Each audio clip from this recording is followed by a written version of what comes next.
Buenos días, o buenas tardes o noches. Esta es una pequeña videoconferencia que vamos a hacer un poco para ir manteniéndonos en activo en el mundo de la fotografía mientras dure este periodo de reclusión que tenemos que pasar todos. Esta pequeña miniconferencia durará unos 15 minutitos aproximadamente y el tema es las fotos icónicas y la memoria colectiva. Lo primero que hay que definir es qué es una foto icónica. Una foto icónica es aquella que es conocida por un gran grupo de personas, que puede ser todo un país, puede ser incluso mundialmente conocida, que es compartida y que además tiene una significación simbólica importante. Representa una idea o algún acontecimiento, alguna cosa grande, un concepto. Las imágenes icónicas pueden ser tanto positivas como negativas, pero incluso las negativas positivizan un poco la experiencia, es decir, permiten una suerte de reflexión y una especie de mirada positiva o de apreciación positiva de un acontecimiento dramático o trágico que se ha compartido. Lo primero que hay que tener en cuenta es que una imagen icónica es, por definición, una imagen reproducible, es decir, los cuadros pueden ser muy importantes, los propios iconos, de ahí viene el nombre, pueden ser importantes, pero son conocidos en directo por una comunidad muy pequeña de personas. De hecho, nosotros hemos visto miles de veces, por ejemplo, la Gioconda, pero siempre reproducida, se ha convertido en una imagen reproducida. La experiencia de ver la verdadera Gioconda la ha visto muchísima menos gente, y si la hemos visto nosotros ha sido una vez en la vida. Eso pasa, por ejemplo, con el clásico cuadro de la libertad guiando al pueblo de Delacroix, que es una imagen conocida por todos y que podría representar la idea de la revolución, del cambio, de las libertades de Francia. Está muy asociada, no solamente porque aparezca obviamente la bandera, ¿no? No corresponde a lo que es la Revolución Francesa, sino a un periodo posterior, pero representa esa idea de república popular, etcétera, etcétera. Lo que pasa es que nosotros hemos visto muy pocas veces ese cuadro, o no lo hemos visto. Sabemos que existe, pero lo que hemos visto son sus reproducciones, e incluso cómo se ha ido modificando. Ha llegado a ser hasta portada de discos, de álbumes como el de Viva la Vida de Coldplay.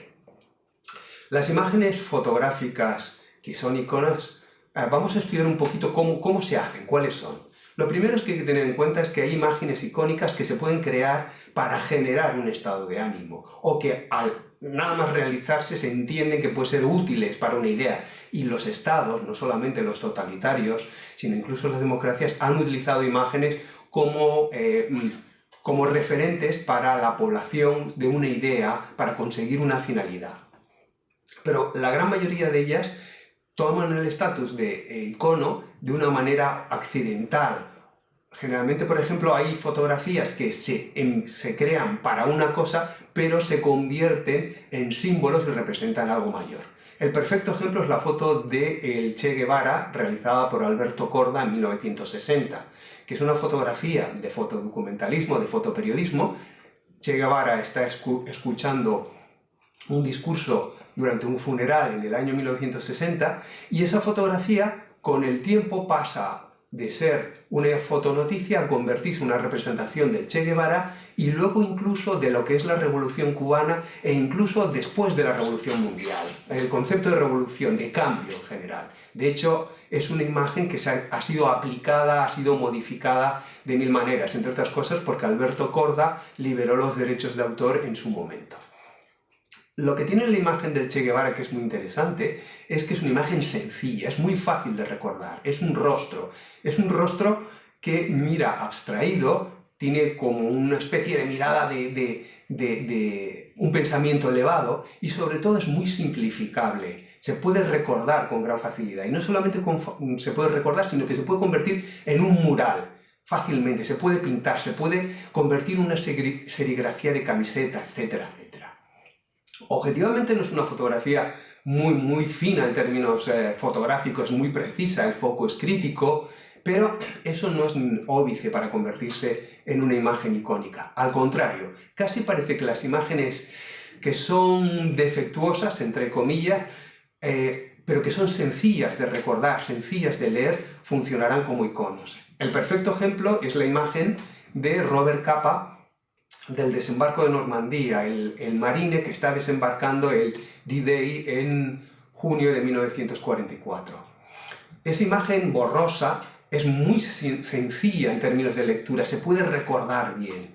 De todas las imágenes que se hicieron de ese día con grupos de gente, de soldados desembarcando en acción bélica, esta es la que ha quedado porque además va al rostro humano. Y esa es otra de las características de las imágenes icónicas. Si aparece el rostro humano, esto nos va a ayudar mucho para convertirse en una imagen que simbolice una idea mucho más grande.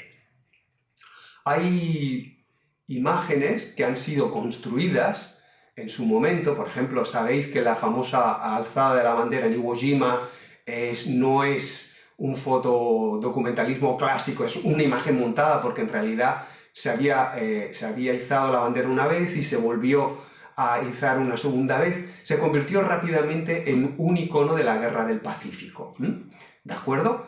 Esa imagen también ha cambiado un poco en el sentido de que al principio representaba Iwo Jima. El gobierno de Estados Unidos conscientemente la utilizó para leccionar a los ciudadanos a que compraran bonos de guerra para soportar la guerra que ya estaba en su fase final, en 1945, pero que todavía no se veía al final y que ya había, digamos, una escasez económica para soportar a la guerra. Y luego se fue haciendo poco a poco la imagen que representaba primero la intervención de los americanos en la guerra, en la Segunda Guerra Mundial, en la campaña del Pacífico contra los japoneses, y luego una idea todavía más grande, lo que sería la Pax Americana, es decir, la idea de la guerra justa que pueden llevar los americanos, los de Estados Unidos, al mundo para defender el concepto de la democracia, etcétera, etcétera. Otra cosa que hay que tener en cuenta es que las fotografías que se convierten en iconos, y volviendo otra vez a la idea de que las personas, los seres humanos, atraen mucho la atención y es más fácil que una imagen se convierta si hay una persona, un personaje en primer plano. En una guerra posterior, en el caso también de Estados Unidos como la guerra de Vietnam, es curioso darse cuenta que las dos imágenes que se han convertido en iconos de esa guerra son imágenes de civiles que sufren. Una de ellas es la de Eddie Adams, realizada en 1969, que es la ejecución sumaria de un vietnamita por parte de un militar vietnamita también, porque se sospecha que es Vietcong, es decir, que es una parte, es un civil pero que está apoyando a Vietnam del Norte. La imagen es el momento en que el militar dispara en la cabeza al civil, que caerá muerto un segundo más tarde. La otra gran imagen es la de la niña y el grupo de niños corriendo en una carretera gritando después de haber sido heridos, quemados con napalm al bombardear con napalm la aldea en la que vivían, y esta foto es realizada por Nick Ut en 1972.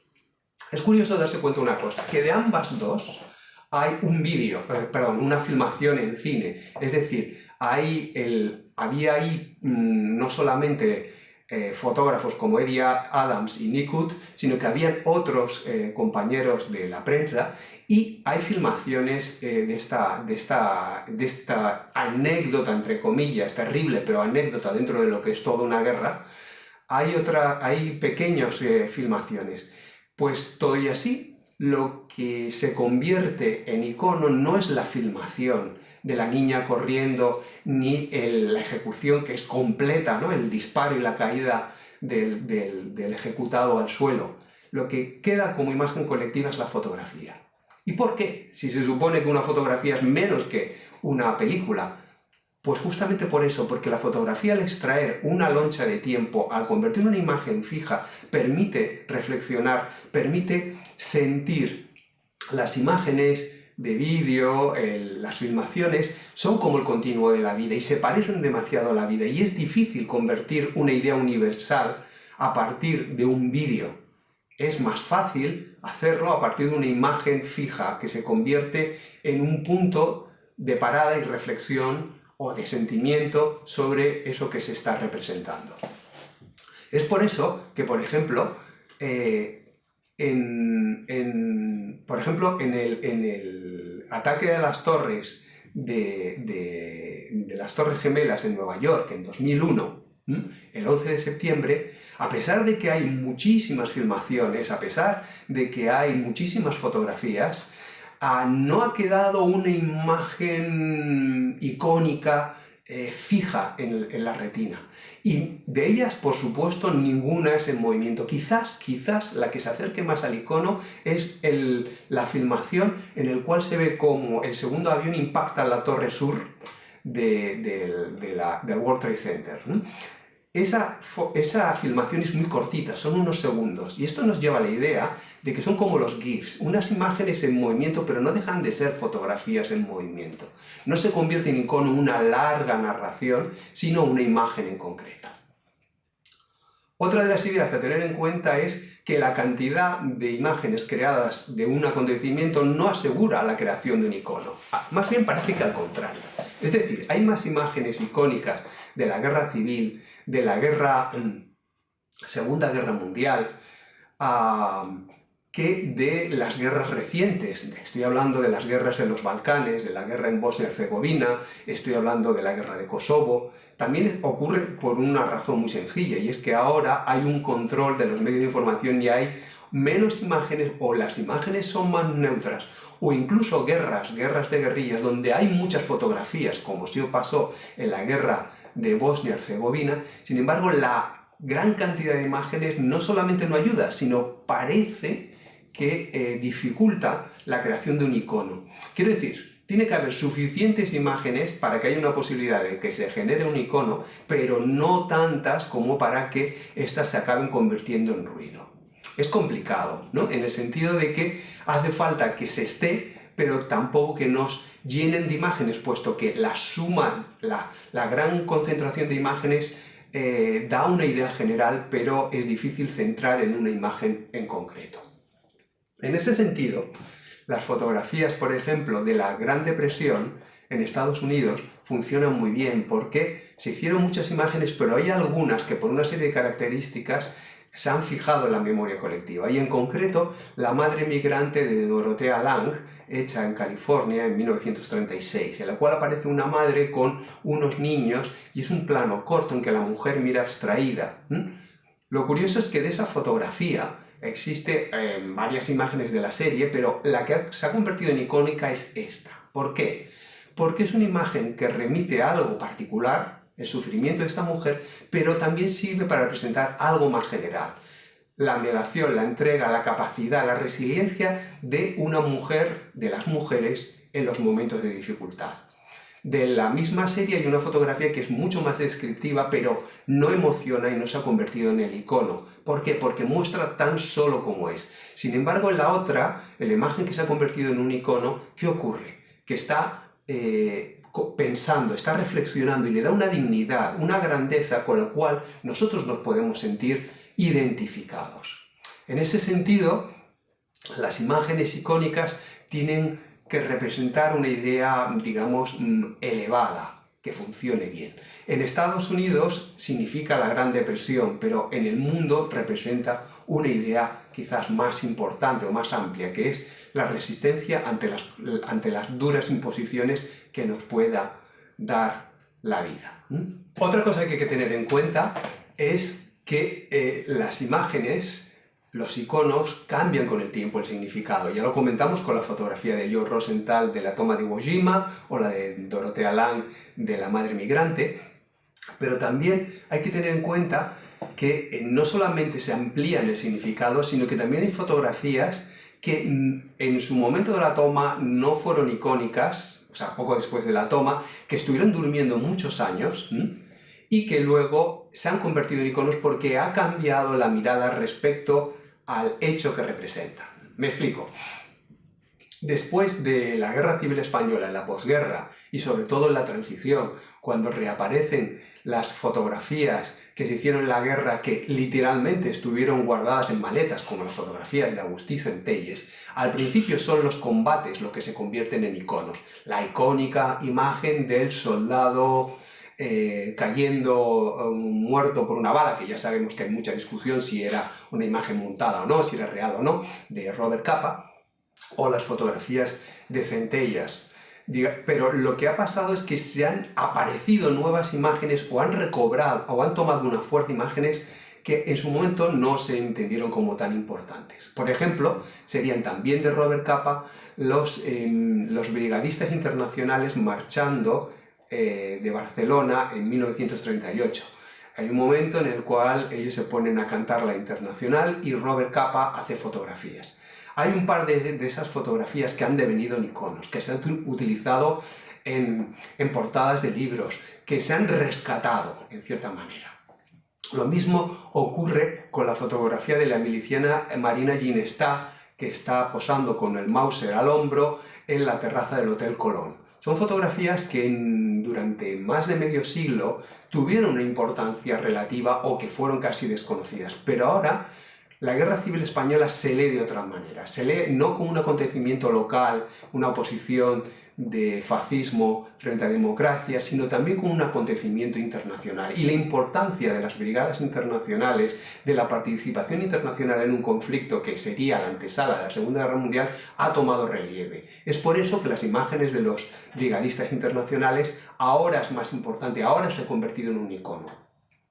Lo mismo ocurre también, por ejemplo, con la foto de Marina Ginestá, una miliciana que ahora tiene más fuerza y para las nuevas generaciones que no han vivido obviamente la guerra civil, pero que son los millennials, es una imagen de referencia sobre la guerra civil, pero que antes no era tan conocida, sencillamente porque se había menos valorado, no se había tomado muy en cuenta la participación de las mujeres. Y ahora que vivimos en una sociedad, afortunadamente, que las cuestiones de género son importantes, se está recuperando imágenes como la de Marina Ginestá, porque nos representan la aportación de las mujeres a la causa, a la defensa de las libertades civiles en España durante la Guerra Civil.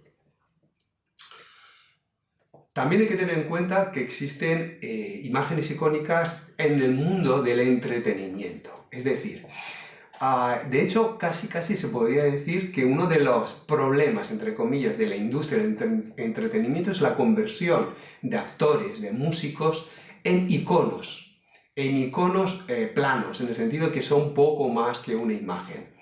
En lo que en los años 70, como decía Umberto Eco, eran los pósters que los chicos utilizaban para adornar sus habitaciones. Esto se dio mucho durante la época dorada del cine. Lo que pasa es que con el tiempo también va cambiando. Si en los años 20 Greta Garbo y Rodolfo Valentino eran los iconos, en los años 50 los referentes serían Marilyn Monroe, pero también James Dean e incluso Elvis Presley, cuando la música popular se convierte en un mercado importante, con un gran consumo por parte de la juventud.